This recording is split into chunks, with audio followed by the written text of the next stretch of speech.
I'm Sarah, a digital artist by profession, and someone who takes solace in the comfort of my home. I take pride in both my creative work and my modest yet warm abode. This made the decision to marry a significant one for me. Mark, a confident professional working in a reputable company, appeared to be the perfect choice. Charming, intelligent, and hailing from a respectable family. Little did I know, appearances can be deceiving. The first cracks in what I thought was an ideal life surfaced during the wedding planning process. It became a constant power struggle between me and Mark's traditional-minded mother, Alice. She insisted on a grand, old-fashioned wedding with elaborate floral arrangements, fancy table settings, and uncomfortable family traditions. As the wedding day approached, anxiety set in. Despite my efforts to maintain a joyful facade, something felt off. Mark seemed distant, like a spectator at his own wedding. However, what truly stung was Alice's behavior. Stepping out of the car in my carefully chosen wedding dress, I felt her judgmental eyes scrutinizing everything from my attire to my complexion. In a cold tone, she criticized my dress, leaving me embarrassed. Mark remained silent, failing to defend me. As the day unfolded, Alice became determined to find fault in every detail: the music, the food, and even my 12-year-old sister's table manners. Attempting to intervene and defend my sister only led to Alice asserting that discipline starts young, as if I needed correction. During the toast, Alice couldn't conceal her disapproval, offering wishes for a joy-filled life that her eyes betrayed as insincere. Looking to Mark for support, I found none. He avoided my gaze, making me realize that the love we spoke of may have been a facade. It became clear that I was alone in this marriage, caught between a husband unwilling to stand by me and a mother-in-law determined to make my life miserable. Our wedding day, meant to mark the beginning of a happy life together, felt more like the opening chapter of a somber tale as we departed for our honeymoon. I clutched my bouquet tightly, using it as a makeshift shield, fully aware that more challenges lay ahead. The wedding, instead of being a joyous celebration, felt like a forewarning of the difficulties that awaited us. After a strangely quiet honeymoon, Mark and I moved into my house.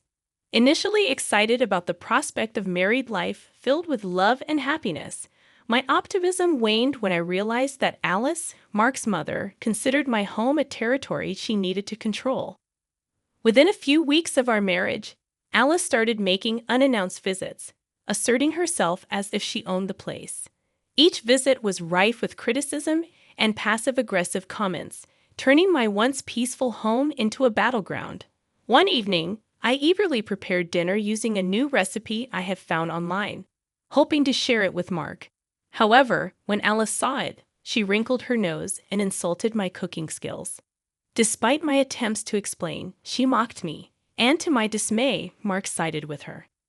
On another occasion, Alice criticized my living room decorations, claiming they clashed with the furniture. Despite the effort I had put into it, she made fun of my choices, and once again, Mark didn't stand up for me.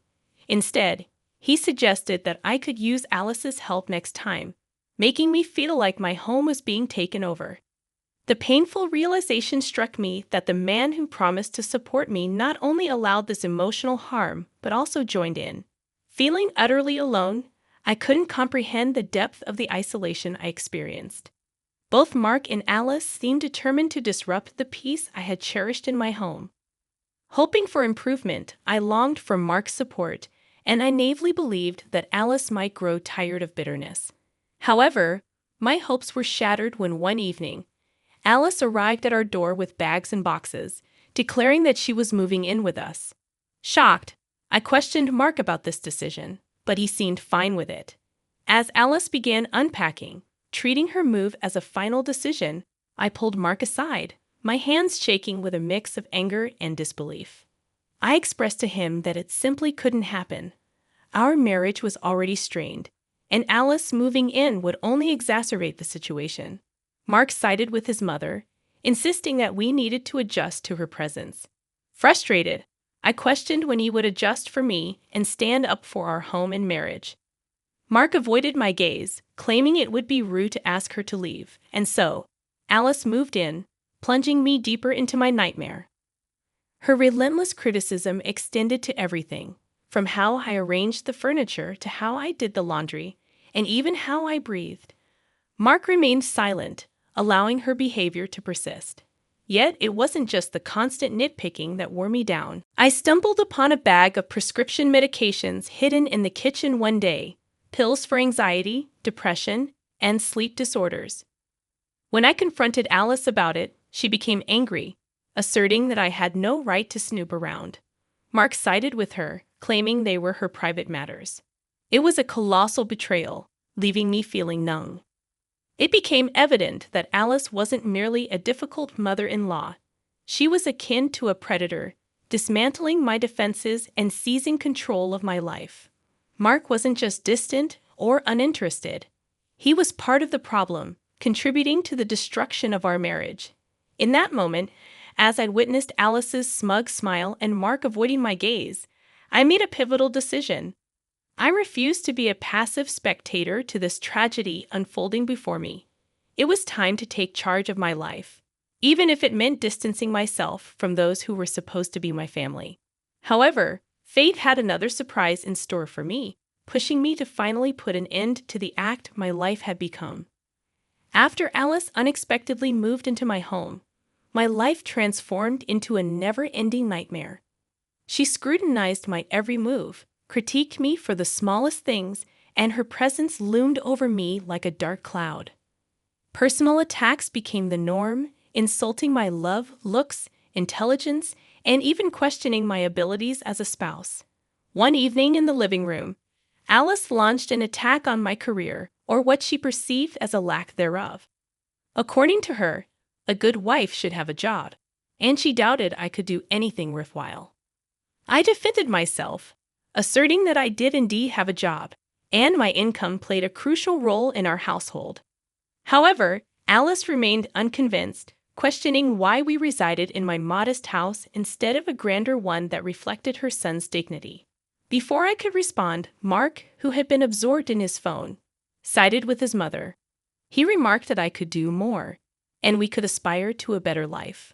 It stung deeply, feeling like a profound betrayal. Mark left the room, and in a hushed tone, Alice whispered, "He'll always be my son. You're just the girl he settled for." Turning away, I grappled with a mix of anger and embarrassment. As I gazed at our wedding photo, I pondered how my love story had transformed into a cruel drama. The nightmare intensified when I discovered an unidentified packet of pills hidden in the kitchen. Confronting Alice led to her anger, dismissing it as none of my business. When Mark entered the room, he scolded me for snooping, revealing there was no us in this marriage. Mark wasn't merely failing to protect me, he was taking Alice's side. I felt like a stranger in my own home, suffocating under their combined disapproval.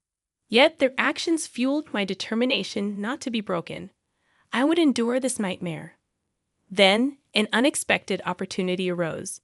Mark's friend Jake invited us to a party, and despite my reservations, I was coerced into attending. The request felt more like an order, and we found ourselves at Jake's lavish house. The party offered a stark contrast to the tense atmosphere at home, providing a temporary escape from Alice's grip and the strained relationship with Mark. Laughter filled the air, music played, and for a brief moment, I could almost forget the daily battles and criticisms. As the evening unfolded, I found myself conversing with Jake, Mark's friend, and the host of the party. Jake's friendly and approachable demeanor sharply contrasted with Alice's cold judgment. We discussed various topics, and engaging in a conversation free from criticisms and insults felt refreshing. Jake suggested a party game, a welcome change from the toxic atmosphere at home, and I hesitantly agreed. During the game, I shared a story from the early days of our marriage, highlighting the challenges and lessons we had learned. The room echoed with laughter as I recounted some of the humorous mishaps we had experienced. It felt liberating to share a part of our story, even if only in a game. Afterward, Jake pulled me aside, expressing concern about my situation at home. He had observed the tension and encouraged me to stand up for myself, refusing to let them mistreat me further. His words were a glimmer of hope in the darkness that had enveloped me for so long. Over the next few weeks, as I pondered my life and the choices I had made, I came to the realization that I deserved better than the constant emotional abuse and the suffocating feeling of being trapped in my own home. With Jake's support and encouragement, I took small steps toward reclaiming control over my life. I began attending therapy sessions to build my self-esteem and develop strategies for navigating the toxic dynamics in my marriage. The journey wasn't without its challenges and setbacks, but my determination to break free from the cycle of abuse and regain my sense of self-worth remained unwavering. Over time, I engaged in candid conversations with Mark about the need for change in our relationship. It was a difficult process, but he gradually recognized the toll that Alice's presence and his own indifference had taken on our marriage. Together, we started setting boundaries and actively worked on improving our communication. The path to reclaiming my life was challenging, but it was a journey I was resolute in pursuing. With the support of friends like Jake and newfound determination, I began rebuilding my self-confidence and finding my voice. Step by step, I knew I had the strength to overcome the nightmare that had consumed my life for far too long. During the first half hour of the party, everything seemed okay. People laughed, clinked glasses, and music filled the air. However, as the night progressed, I noticed Mark growing more distant. He spent more time with others than with me, and when our eyes met, he seemed annoyed. Eventually, Mark disappeared, and my search for him among the guests proved unsuccessful. Turning to less crowded areas of the house, I heard a soft giggle followed by Mark's unmistakable voice. My heart sank even before I reached the door where the sounds emanated. Taking a deep breath, I opened the door to find Mark with another woman. They were oblivious to my presence for what felt like an eternity. When they finally noticed, Mark's face displayed annoyance rather than guilt or regret. He snapped at me, questioning my apparent lack of courtesy and knocking. Unable to contain my anger, I retorted, "Knocking? Are you serious? What are you doing, Mark?" Trembling not with sadness but fiery rage, I witnessed his face turn red, a mix of embarrassment and anger. He suggested we discuss it at home, but I was done talking. Unable to endure further humiliation, abuse, and disrespect, I stormed out, and Mark neither followed nor called out to me. I returned home alone, my mind racing but surprisingly clear. A line had been crossed, a boundary broken. The next morning, Mark acted as if nothing had happened. It was then that Alice, always ready to take advantage of the situation, decided to speak up. She criticized me for embarrassing myself and Mark. That was the last straw. I couldn't take it anymore. Embarrassment. You have the audacity to talk to me about embarrassment after everything you and your son have done. I shot back at her, fueled by months of anger and frustration. Alice threatened to call the police, but I didn't back down. "Go ahead," I said as I dialed my own number into the phone. "They might be interested in the package in the kitchen cupboard." Mark looked puzzled, then alarmed. But before he could say anything, the doorbell rang. As I opened the door for the police officers, a strange calm washed over me. It was as if all the chaos and pain had led to this moment of clarity. My nightmare was about to end, and theirs was about to begin. The police officers were professional but puzzled. They said they received a call about a disturbance, and I confirmed it, leading them to the kitchen cupboard. Inside, I showed them the packet of pills. Mark panicked and asked his mother what she had done. The officers turned to Alice. "Ma'am, you'll need to come with us," one of them said. Alice stammered, saying the pills weren't hers, but the officer insisted she come. She shot me a look filled with rage as they took her away in handcuffs. I looked at Mark, who appeared to be on the verge of falling apart. "Is this what you wanted, Sarah? To break up this family?" he asked. I couldn't believe it. "Destroy this family?" I repeated, surprised. "Mark, you and your mom ruined this family long before today.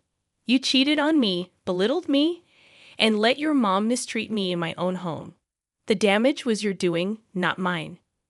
He stared at me, his eyes narrowing. "So what now? Do you want a divorce?" he asked.